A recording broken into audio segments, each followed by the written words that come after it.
নমস্কার মিত্ররা, আজকে বেতুঙ্গি মাছ রান্না করার জন্য প্রথমে বেতুঙ্গি মাছগুলোকে ভালোভাবে ধুয়ে বেগুনগুলো কেটে নেব। আজকে একদম ইউনিক পদ্ধতিতে বেতুঙ্গি মাছগুলো রান্না করব। প্রথমে মাছগুলোকে লবণ, হলুদ এবং মরিচের গুঁড়ো দিয়ে ভালো মতো মেখে নেব। মেখে কড়াতে হালকা করে তেল দিয়ে দিব। তেলটা গরম হয়ে আসলে এর মধ্যে কিছু পেঁয়াজ কুচি দিয়ে দেব।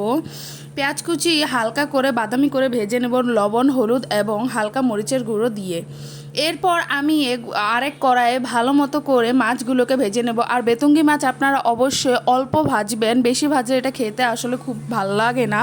তাই আপনারা হালকা আঁচে হালকা করে নাড়াচাড়া করে বেতুঙ্গি মাছগুলোকে ভেজে নেবেন। দেখুন আমার এখানে মাছ ভাজা হয়ে গিয়েছে। আমি মাছ ভাজাগুলোকে এক সাইড করে নামিয়ে নিচ্ছি। এখন যেই পেঁয়াজগুলো ভেজে রেখেছিলাম ওই পেঁয়াজগুলোর মধ্যে লম্বা করে কেটে রাখা বেগুনগুলো দিয়ে দেব।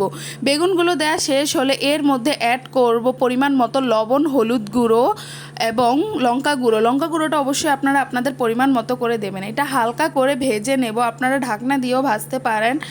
বেগুনগুলো যাতে ভালো মতো একদম গলে যায় এভাবে করে ভাজবেন। আমি এখানে ভালোভাবে ঢাকনা দিয়ে সিদ্ধ করে নিয়েছিলাম। এভাবে অবশ্যই একবার রান্না করে দেখবেন, খেতে দুর্দান্ত লাগে। এখন আমি মাছগুলোকে দিয়ে দেব। মাছগুলোকে দেওয়ার পর ভালোভাবে নেড়ে চেড়ে নেব। মাছগুলোর সাথে বেগুনটা ভালোভাবে নেড়ে চেড়ে নিয়ে এর মধ্যে গরম জল দিয়ে দেব। গরম জল দিয়ে মাছটাকে ফুটতে দিতে শুরু করে দেব। দেখুন কত সুন্দর হয়েছে। আপনারা যদি আমাদের চ্যানেলে নতুন হন তাহলে অবশ্যই আমাদের চ্যানেলটিকে সাবস্ক্রাইব করবেন এবং পাশে থাকবেন। উপরে ধনেপাতা কুচি দিয়ে মাছটি নামিয়ে নেব এবং বাসায় আপনারা অবশ্যই এভাবে একবার বেতুঙ্গি মাছ রান্না করে খাবেন। আর আপনাদের ওখানে এই মাছটাকে কী বলে অবশ্যই কমেন্ট করে জানাবেন। টাটা।